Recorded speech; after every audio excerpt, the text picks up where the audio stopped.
Hey guys, and welcome back to another episode of the Renaissance Room podcast. In today's episode, I just kind of want to touch base about where we are culturally.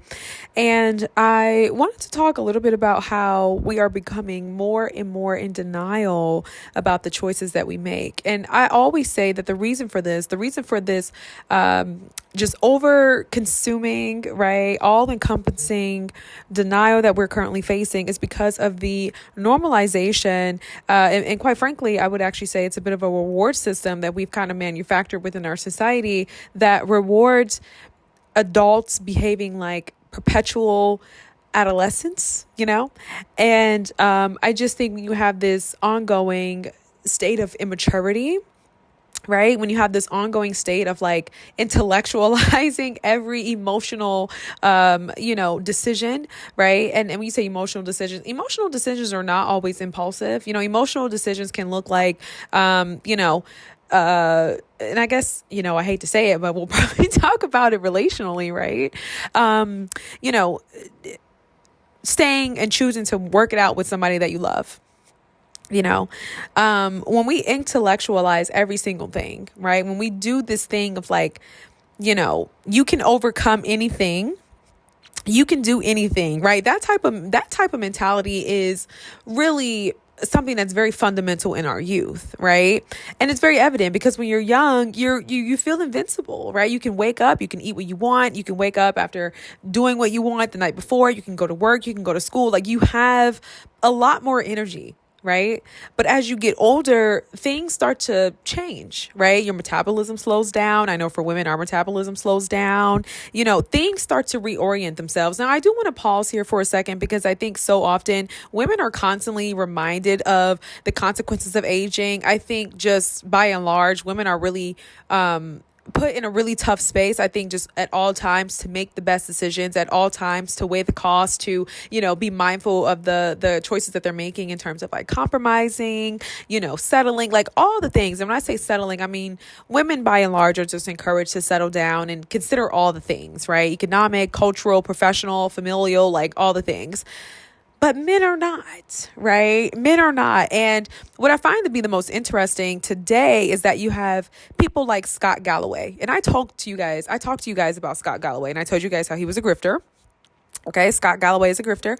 And I just spoke about how, we're living in this day and age where everyone keeps talking about male loneliness, right? And no one's really addressing the fact that men are encouraged to never settle down, right? Men are encouraged to play the field, to have as much fun as they want, to have as many women as they want, right? To get all the money that they want and don't need, you know what I mean? And men are encouraged to live their lives in a way that really has very little meaning, right? And so what happens, right, consequentially, which I think that men are not prepared for it culturally because, despite all of the critique in regards to patriarchy, even in regards to men in patriarchy, right? Like patriarchal blues, he and so many men like him, right? And the author is him that I'm referring to in Patriarchy Blues, is they do this thing, and I don't say they, I guess I'll say men on average, right? They always want to talk about feelings, right? Being non-binary and feeling so confined to emotions like anger and being the cool guy or whatever. But they don't talk about how society brainwashes them in such a way that sets them up for perpetual states of loneliness and for emotional anguish, right? When people think about growing older, all you think about is maybe fun and the accumulation of the things that you can do and the traveling and all these different things. But people don't realize that it's not so much about the traveling, right? It's not so much about, you're going to have your friends and, your whatever, your kids or whatever, right? Because that's just seasons, right? As we get older, quite naturally, and this is for everybody across the board, we're going to slow down. Our bodies, everything is going to start to disintegrate, right? Things are going to break down. It's just going to happen. And I think when you have this culture that obviously is very over sensational in regards to its exceptionalism, right? We see the content creators that go viral who are, the men and women in their 50s and 60s who have a six pack and, they're from Ghana, and everyone's like, this is my life. This is going to be my future. And it's like, no, it's not. No, it's not. And so the consequences, right? You talk about men within a patriarchy and men being encouraged to live this life of endless freedom, endless women, endless, like, creative and entrepreneurial endeavors, right? It is a setup and a recipe for perpetual loneliness. You're absolutely going to age alone. And that's not just men, right? We can balance this. That's everybody.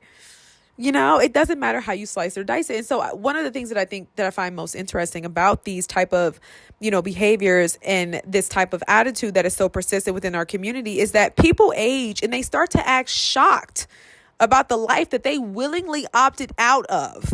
Okay. Right. The reasons why they opted out of it there's a myriad of reasons. I don't think there's any one specific reason why anybody would sign up to be perpetually alone, other than the fact that I think there's a glorification of what it looks like to age alone, and, the oversimplification. And I'll actually even say the bullying and the cultural cultural narratives that are very narrow, that are solely aimed towards women and in encouraging women and in pushing women in very, volatile and dangerous situations in terms of partnership. But I don't think anyone prepares men for that. We're shifting in a day and age, and obviously within Trump's economy, people ain't having babies no more. And I can assure you, I know you got your things going on. This is for, hey, you got your things going on. And obviously this is for people who are obviously on the fence, right? And I'm finished with this too, because I don't want this to be offensive. I'm not on a high horse judging anybody, because I'm gonna wrap up and I'm gonna finish with something that I just think will be a little bit more wholesome. But I just have to say, I just think that nobody tells men that you don't have all day. Right. And I don't know, maybe because sex is something that's easily available, maybe because men know how to manipulate and use women time and time again, that like you start to think that it's just something that's so easy to come by, but you are going to get old. I have older men in their 40s around me, and they don't have partners, and it's a very lonely life. The girls aren't checking for the baldies. They don't want the guy who's limping. They don't want you. You know what I mean? Like, they're not checking for you. And I think that's a very sobering reality. And then you look around and look, now you want partnership. And I'm just saying, this is what the future actually looks like. Right now you want partnership, right? Let's say you got your 4 kids or whatever, and now you want partnership. And now, okay, you're obviously partnering with women who have kids. Maybe she has 1 or 2 kids, but guess what? You don't want the one who is dependent on you, right? Despite the myth of patriarchy and you being the savior and being the heroic financial provider, right? You don't want that fantasy. So you don't want that woman that's depending on you. You want the woman who is successful and accomplished and all the things. But guess what? Now her career is built. Right. And now you're expecting her to give that up for you. And so when you guys try to partner, it doesn't look like integration. It doesn't look like what it could have looked like before all the responsibilities, because that's just life. Right. As we get older, we accumulate responsibilities, whether it's debt, whether it's whatever else. You know what I mean? The responsibilities within American society, it's taxing. It adds on. It just accumulates. It does not decline. OK. And whether it's emotional baggage, psychological, warp, right, paradigms that you've adopted from our society that is so incredibly toxic, right? The media and all the things that brainwash us. Like, it doesn't look the way it could have looked at 30 something, at 20 something, right? And so I'm not here to say you need to do this, you need to do that. I'm not here to say anything. I quite frankly don't care what you do. I'm just here to say we got to stop telling people the lie. Right? Because what happens is people start to make these decisions based on the lie. And then everybody wants to get mad and blame the opposite sex and blame America and blame society, when it's like, no, you were totally irresponsible and absolutely reckless, directionless, and you had no intentions about the life that you wanted to live.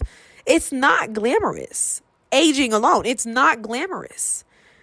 It's not going to be what you think it's going to be. Do you realize that the people that you're seeing, they're able to live these lives because they do have content creation to supplement some of that income, to go on those vacations and to have that fitness routine and to have that and this and this and that? Like, do you not understand the money you see what I'm saying? And realistically, for the average person, you're working a regular job, you're working up. Even if you have a business, it ain't doing all that well. And again, I'm talking about those of us who are not on the forefront of the media, because I think we have this, this is the thing about like confirmation bias. The more you see something, the more you start to think that is real. But think about all the people that you know on social media. You probably can name maybe less than 10 right now in this instant, right? So now think about the entire world of a population that has over 1 billion people on this in this country.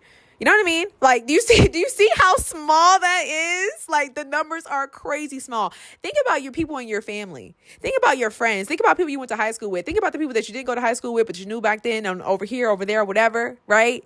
Are any of them doing that? The things that you see online? No.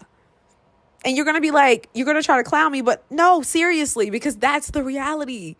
What are they doing? They're settled down with their families. And I'm not here to push a Trump agenda about Elon Musk. Like, there are some very real things to take into consideration about this administration, about this world, right? There are also some things, like I said, I'm going to wrap up here in a minute and just, make this more holistic and, and this is not to push men or women to do anything. It's just more so to say, y'all are worried about the wrong things.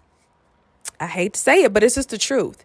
Like, so many of us average, everyday, working class, middle class, we have our hobbies. We are worried about the wrong things. Okay. If everybody's on a road to 1 million, baby, we're not going to be connecting. You see what I'm saying? The math is not mathing. And what happens when you don't meet that million? Have y'all not read Langston Hughes' Dreams Deferred? Okay. It's a dream deferred, baby. It's not true. It's not possible. It's not coming true for everybody. And I don't know why this is such a hard thing for me to yank so many people up out of. Are we that integrated into social media that we are so like we can't even possibly fathom the fact that you are not going to have $1 million in this lifetime? And why is that so taboo? Why is not being a millionaire today such a taboo thing? As if it was ever economically possible for all of us to be millionaires. Like, am I the only person who's seeing this right now? You see what I'm saying? So it's going to cost you greatly.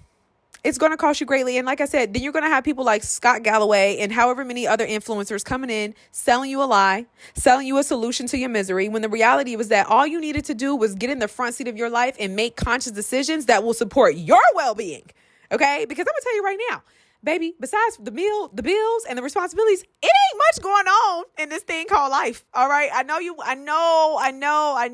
probably don't want to hear that. I know you want to roll to 1 million, but I'm telling you right now, because nobody's going to tell you, there really ain't much kicking. There really ain't much going on out here. You know what I mean? For us average, regular, everyday folk. I know you got your content. I know you got your platform. I know you got people looking at you from the left and the right, and you got people in views from Croatia. I know.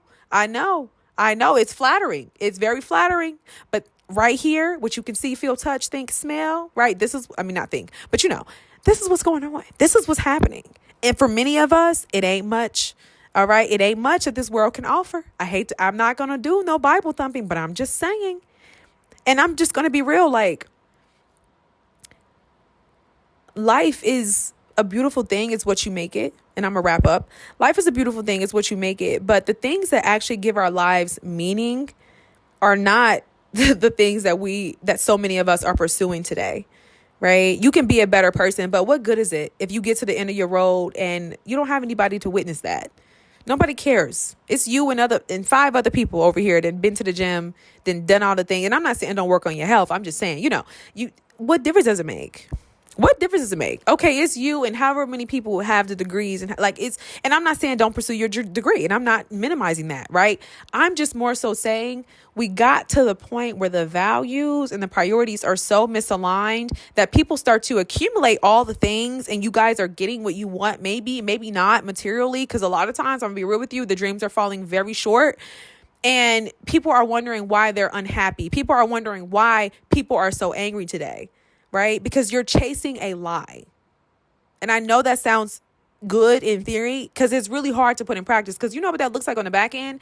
That actually looks like being a good person without a witness. Like, when I say witness, I mean you don't have an audience. I ain't talking about your spouse or your kids or whatever, your family or your friends. Or your coworkers or whoever. I'm talking about that looks like being a good person and having integrity in your real life. right? People don't know this, but like in order to have self-esteem, because let me just say this culture is so insecure today. Like everybody is so insecure. I know we don't want to believe it. I know we think that everybody is just so because they got the money, they got the body, they got the whatever. No, these people are so insecure. I've never seen so many naked people online in my life. I'm like, oh my God, please put it away. Please put it away. I don't want to see any more of this. I don't want to see your face. Put it away. You got the 18-year-old girls out here doing way too much. Way too much. And you got the mamas and the daddies liking the photos and signing off on it. I'm like, yo, I would have been so scared to post that with my dad or my mom seeing this. This is for the backup page. This is for the private page. This is for the people who you let in this community if you're going to be doing all that. You know what I mean? Like, the way we have just the narratives and the values, the priorities, everything has shifted and people are growing increasingly bitter and they don't know why. I'm here to tell you that is why. Okay. So people don't actually know how to get the outcomes they want in life because we have become so brainwashed. We have so many people in our ears. We have so many people crafting illusions about lives that we aspire to live because many Black people come from material lack. Okay. Talk about it. Clock it. This is why we stay culturally correct. Okay. This is why we stay culturally critical. Okay. Because you guys be forgetting. This is why I have to come on here with the educational piece and I got to document culture and I got to dial it back and I got to bring it back and I got to educate you guys because y'all be forgetting. Y'all be forgetting why we be getting so brainwashed and we be getting so hyped up in whatever they're selling. Okay. It's not real. It's not real. So I want to finish by saying this because I'm never here to be insensitive, especially when you start talking about life choices. You start talking about comparisons and things that people are seeing online. Okay. First and foremost, I have to say this. Okay. And I'm going to finish here. You guys, wherever you are in your life, okay, especially if you at a big grown age, like you're approaching 30, you at a big grown age. This is what it's going to be. You know what I mean? This is the foundation. This is pretty much what it's going to be. 20s was the foundation. 30s this is pretty much what it's giving. All right. Nobody gets everything. Right. And regardless of where you are in your life, this is me turning the other leaf. OK, for people who are, you get it. You are pursuing a life of meaning, but maybe you don't feel culturally esteemed. You don't feel societally affirmed. Right. You don't even feel affirmed by your peers because everybody is in a whole other world these days. Like nobody is on the same page. We're all living different realities. It's just a shame. But if you do feel so far out the wazoo and you just feel like, wow, I'm an average person. I'm a good person. And I just feel blah, blah, blah, whatever. And you're grieving your circumstances or you're grieving the way your life went or your dream has been deferred or whatever, right? Life didn't go as planned. I just want to say this too, right? For everybody on the other side of that, people who are not lost in the sauce, but you just genuinely understand how life works. Okay, let me hear it. I want to say that, at the end of the day, nobody gets everything. You know what I mean? Like you have people who, have children, but don't have a spouse. You have some people who have a spouse and they are struggling with fertility, right? And they don't have children. You have people who have careers and they don't have anybody to share it with, right? You have people who, have a lot of children and they don't have any, daddies around or whatever. And then you have some people who wish they could have more children. You see what I'm saying? Like nobody gets everything. You have some people who had it all. Had it all, everything that everybody's aspiring to have, right? The provider, husband, the whoop-de-whoop, whatever, right? And they throw it all away. You know what I mean? So life is just that, right? It's a really big, messy thing. And it doesn't fit well into Instagram. It doesn't Instagram well, it doesn't fit in a podcast on a wig on a 5x5 lace front. Okay. It doesn't fit well on a chain. Like it doesn't Instagram well. I was even listening to the Journal and it was talking about the black market for high school football players. And you guys know I got top writer in the NFL on Medium. And ever since I've really just kind of been following certain stories like journalistic stories and journalistic investigations about the NFL and so forth. And so just learning about the black market and how they really, take these young guys as they're starting to take them and scout them early as like middle school and how they're turning these families out, these poor families, these single moms out with the lure of money and then drugs come into play and people losing their lives. And these young boys is going to the NFL and they're 23, they're alone. They're making millions of dollars. Like you just start to realize that every life comes with something. It all comes at a cost. You know what I mean? And that's not for you to grow increasingly competitive and comparative and start to feel like you're better than somebody else. Even though I told you guys we need to bring back celebrity gossip because we're starting to impact the people that are around us. I still believe that. But it is to say that nobody gets everything. You know what I mean? So regardless of where you are in your life, and this is me turning over the other leaf, right? Regardless of where you are in your life, be grateful. You know, things don't always work out the way that we planned. Why? Because we're humans, we're fallible. Okay, this is my biblical wisdom coming in here, you know, right? Intercede, Holy Spirit, all right? But no, seriously, like, we're fallible. You know, humans are fallible. Like, we change, we learn new things, right? And we're living in a day and age now where we're changing so ever rapidly.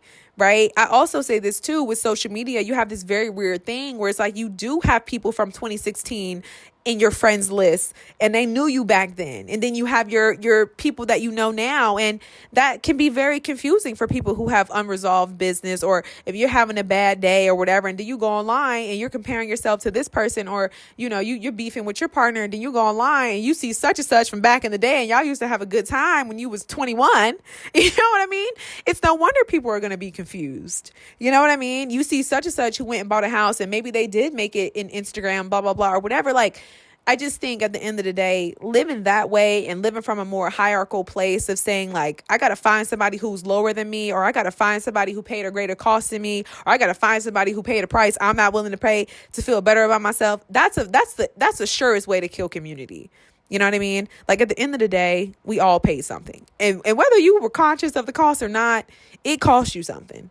You know, so what I'm going to advise, because I haven't given any advice this whole episode, what I'm going to advise you to count the cost before you make the decision. Because I actually think if you count the cost, you won't be angry. You won't be, you know, finding yourself in a loneliness epidemic, you know, needing individuals to vouch for you who are really just money grabbing anyway. You know what I mean? You won't feel drawn to that when you start to have a little bit more agency over your life and be like, you know what? This is a choice I made.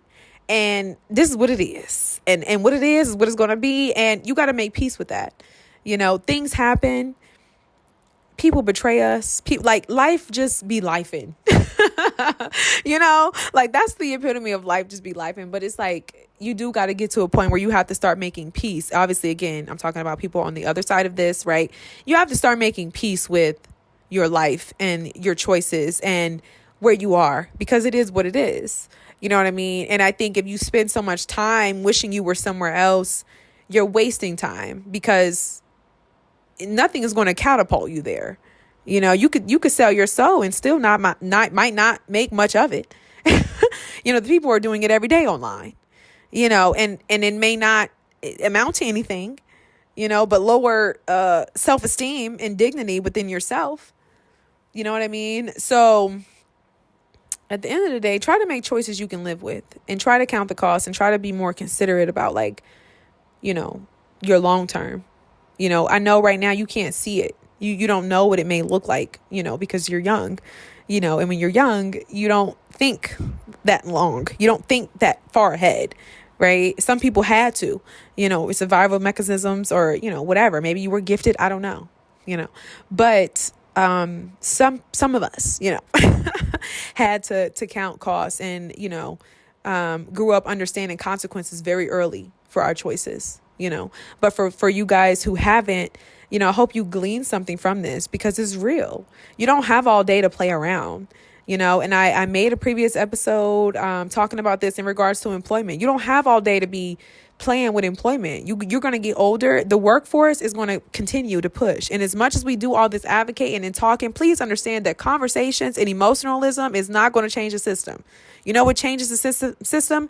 Individuals who get in position to change the system. Even me sitting here doing this podcast, this is not going to change the governmental policies and the systemic institutional racism that impacts people of color, baby. You see what I'm saying? So it's like we kind of living in a day and age where we're a little confused about, you know, activism and what it really takes to make change.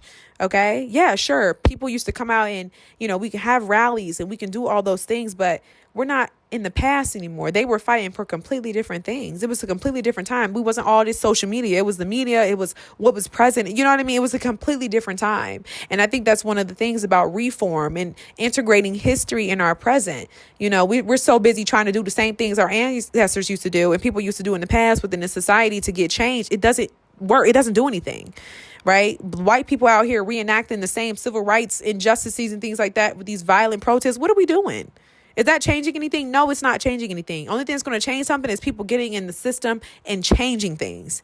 Be a government official. Be an official for your community.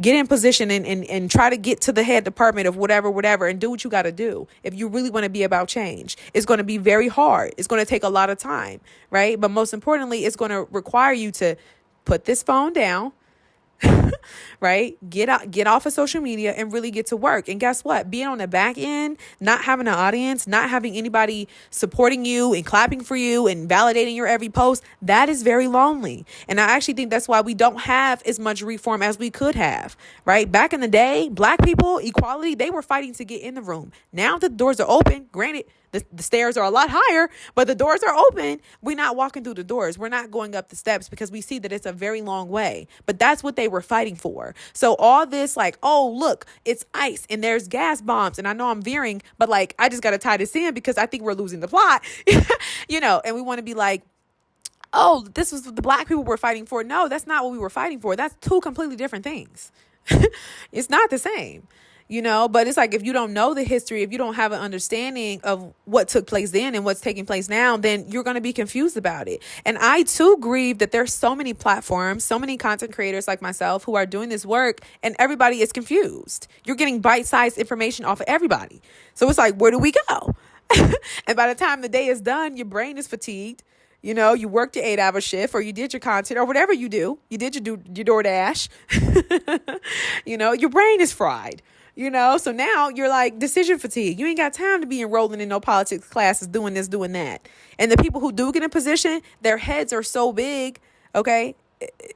Be mindful of the patriarchy, right? But even still, the heads are so big because they're the only person, right? They're the only one in the room. Why? Because many of us, it takes so much discipline. It's hard, you guys. It is hard. Most things in life, I'm going to be real with you, they are hard. Right? And you can choose your hard, yes, but I'm going to tell you right now, either way, it's going to be very hard. Whether you choose to be child free, I'm not talking about people who cannot have children. I'm talking about people who deliberately sign up to live life alone, to do life alone. I'm not talking about people who don't have the option to partner, who've never had the option to partner. I'm talking about people who deliberately opt in for this. Your life is going to be hard. And you know what's also going to be hard? If you choose to partner. So guess what? Choose your hard. Now, granted, now, I actually think being partnered is a lot easier. Hey, if two fall, all right, at least you got one to help them up. Praise the Lord. But seriously, so it's going to be hard either way. It's going to be hard no matter what you do in this life. You know what I mean? But please try to make decisions that at least if it's going to be hard, it's going to be worth it. You see what I'm saying? At least if it's going to be hard, it's going to be rewarding. You see what I'm saying? We're constantly taking a lot of miscalculated risks today. We're taking a lot of miscalculated risks. We're like, you know what? I'm going to get a divorce at 40. People have been telling me like, yeah, my parents are getting a divorce. How old are your parents? 56. What you about to do? What you about to do? And I ain't talking about in extreme cases, but can I be real with you guys? Because I'm even so tired of the word nuance in the sense that like we always want to try to be like, well, let me make this more palatable, right? Nuance has become synonymous for palatable. Okay. Listen, the people who divorcing at 50 and 60, they are not being oppressed.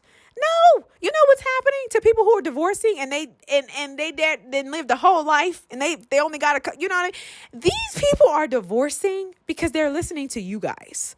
They're online seeing the 60-year-old who got her brand deal with L'Oreal. She did divorce and she's recreated her career. But what they're not seeing, she's in freaking LA. Okay, she's in LA. She's got a contract with such and such. She knows such and such from back in the day.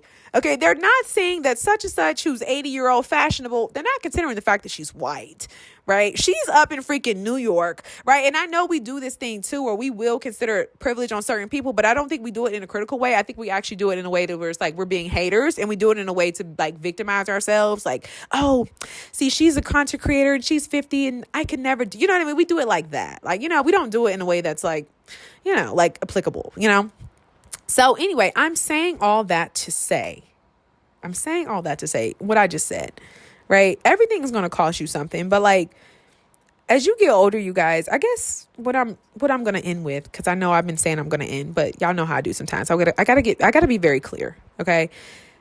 Count the cost. And I think the more that we would count the cost of our choices, like even if you are somebody who's not a long time thinker, I want you to start thinking about the choices that you make. I'm talking big choices, like big choices. And I want you to start thinking about A, B, C, and D. What could, you know what I mean? A, B, C, and D, because you kind of have this culture that's like very hyper, just paranoid. And I ain't gonna say paranoid. That's not the word I want to use. I don't want to say critical. Maybe anxious, I don't know. And maybe not anxious, because I know that stuff is real. But like, I just feel like people, you know what? It's kind of like carefree a little bit. Like, I don't feel like people consider the things like, sure, people talk about single motherhood, for an example, and it's always about the stigma. Like, I think people are more so worried about culturally what it looks like, but that's really the only main thing people seem to count the cost on, but they don't count the cost on like, okay, what this could look like if I choose to go to the clinic. Like, you know what I mean? Like, and I know these are just conversations that are a little too touchy. And I think this is where I'm gonna draw the line, because again, personal choices, as we get older, life gets complicated, situations, circumstances, all the things, right? I'm more so just drawing the line. Matter of fact, I'm just putting a magnifying glass to culture to say, hey, listen, a lot of people are talking about this right here, but look at what they're not talking about. Look at what they're not drawing eyes to. Look at what they're not emphasizing in the red print, at the very fine print. You see what I'm saying? Like, that's more so what I'm saying. People are like, oh, divorce freedom, blah, blah, blah. But this is what they're not counting the cost of. You know what I mean? Like, this is what and I think when we talk about like divorce and children, I think that those are things that, I gotta be real with you, you really don't know until you experience it. Like, I feel like as much as people can talk about it, you just won't know until you experience it. So people aren't living. Because everybody is so afraid of making the wrong choice. And I just think to make better choices, you got to know the truth about things. And I do think that this podcast episode, as brutal as it might have been, and the only reason why I would even say brutal is because I feel like we're just living in a day and age where everybody is so sensitive. Like, our language has become so sensitive, and it should be, right? Because words are powerful. Okay. But sticks and stones may break your bones, but words will never hurt you. Okay. And I do think that there is a difference between being nasty and having a very mean delivery, right? With the intentions of just being straight out sinister, versus being in a space where it's like, okay, y'all keep talking about X, Y, and Z, but let me tell you about A, B, and C, And I think that that's kind of what we need more balance of. So I'm going to go, and I hope you guys got something from this podcast episode. Peace be still. Peace be still.